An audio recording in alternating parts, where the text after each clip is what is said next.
नमस्कार, मैं नरेश कुमार जेठिया आप सभी का इस YouTube चैनल पर हार्दिक स्वागत करता हूं और आपसे रिक्वेस्ट करना चाहूँगा कि आप इस चैनल को सब्सक्राइब कर लें, साथ में बेल आइकन को भी प्रेस कर दें ताकि आपको नोटिफिकेशन टाइमली मिलते रहें। और आज मैं आपको सोशियोलॉजी में MA फाइनल का पेपर 7 का एक टॉपिक पढ़ाने जा रहा हूँ। टॉपिक का नाम है utility and limitation of structural functional perspective. इसलिए ई कंटेंट क्लास में मैंने आपको संरचनात्मक प्रकारात्मक परिप्रेक्ष्य क्या होता है और इसका अर्थ क्या होता है और इसकी आधारभूत मान्यता क्या है, इसके बारे में मैंने आपको बताया था। और इसी के कंटिन्यूएशन में इसका नेक्स्ट पार्ट है utility and limitation of structural functional perspective. संरचनात्मक प्रकारात्मक परिप्रेक्ष्य की उपयोगिता एवं सीमाएं, इसकी क्या यूटिलिटी है, क्या लिमिटेशन है, इसके बारे में मैं आपको बताने का प्रयास कर रहा हूँ। स्टार्ट करते हैं। संरचनात्मक प्रकारात्मक परिप्रेक्ष्य जो है समाजशास्त्री और मानवशास्त्रीय अनुसंधान में आज एक लोकप्रिय परिप्रेक्ष्य माना जाता है। इसकी उपयोगिता इसके प्रमुख गुणों द्वारा स्पष्ट की जा सकती है और वो उपयोगिता इस प्रकार से है। पहला है वास्तविक समाजशास्त्रीय परिप्रेक्ष्य। किंग्सले डेविस ने केवल संरचनात्मक प्रकारात्मक प्रकार्यवाद को ही वास्तविक समाजशास्त्रीय परिप्रेक्ष्य माना, क्योंकि ये जो परिप्रेक्ष्य है अन्य परिप्रेक्ष्यों की अपेक्षा सामाजिक घटनाओं के यथार्थ अध्ययन में कहीं अधिक उपयोगी है। सेकंड है सामाजिक एकता और संतुलन के अध्ययन में सहायक। संरचनात्मक प्रकार परिप्रेक्ष्य इस मान्यता पर आधारित है कि प्रत्येक इकाई को अपनी विशिष्ट भूमिका या कार्य होता है और सभी इकाइयाँ परस्पर संबंधित है तथा समय को बनाए रखने में अपना योगदान देती है। इसलिए परिप्रेक्ष्य सामाजिक एकता इकाई में पाए जाने वाले संतुलन के अध्ययन में अत्यधिक सहायक है। नेक्स्ट है इकाइयों के परस्पर संबंधों के अध्ययन में सहायक। ये परिप्रेक्ष्य केवल सामाजिक इकाइयों के प्रकारों के अध्ययन में ही सहायक नहीं है, बल्कि बहुत से जो सामाजिक इकाइयों के बीच पाए जाने वाले प्रकारात्मक संबंधों का अध्ययन करने में भी सहायक है।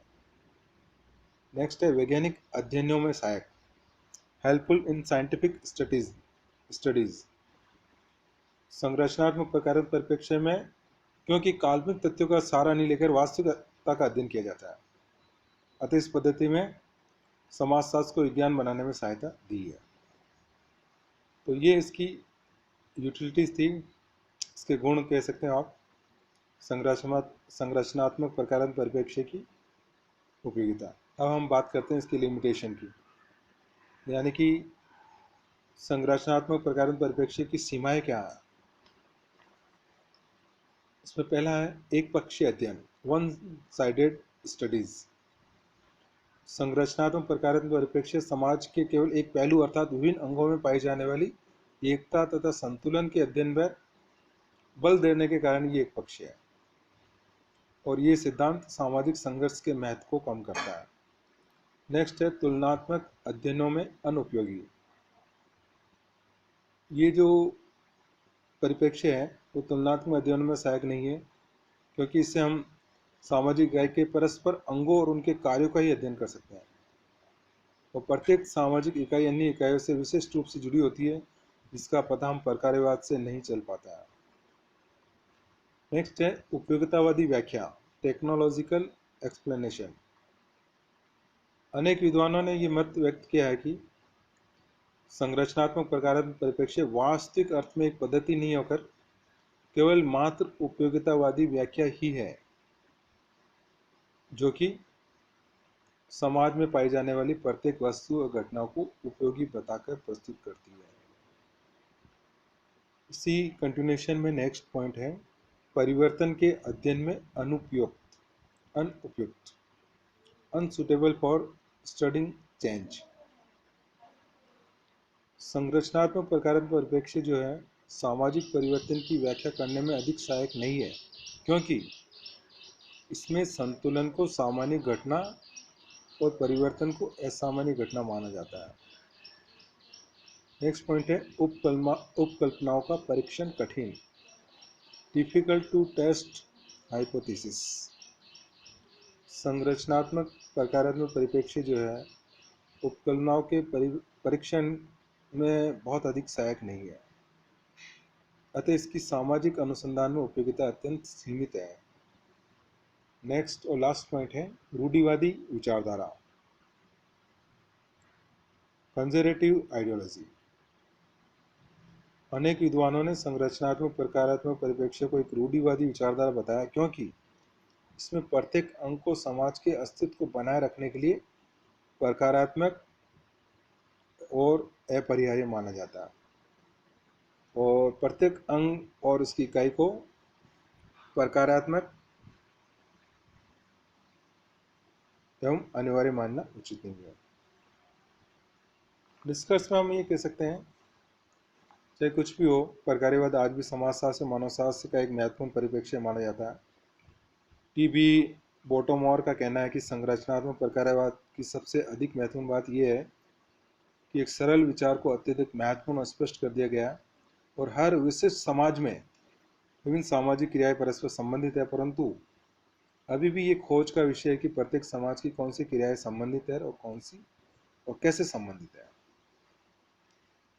और इस परिप्रेक्ष्य का जो प्रयोग है दुर्खिम, मर्टन तथा पार्सन्स आदि विद्वानों ने किया है। दुर्खिम ने श्रम विभाजन तथा धर्म के अपने अध्ययनों में प्रकारात्मक पद्धति का वैज्ञानिक ढंग से प्रयोग किया था, और इसी प्रकार उन्होंने धर्म को एक सामाजिक तथ्य मानकर इसे समाज के लिए अनिवार्य और अपरिहार्य बताया।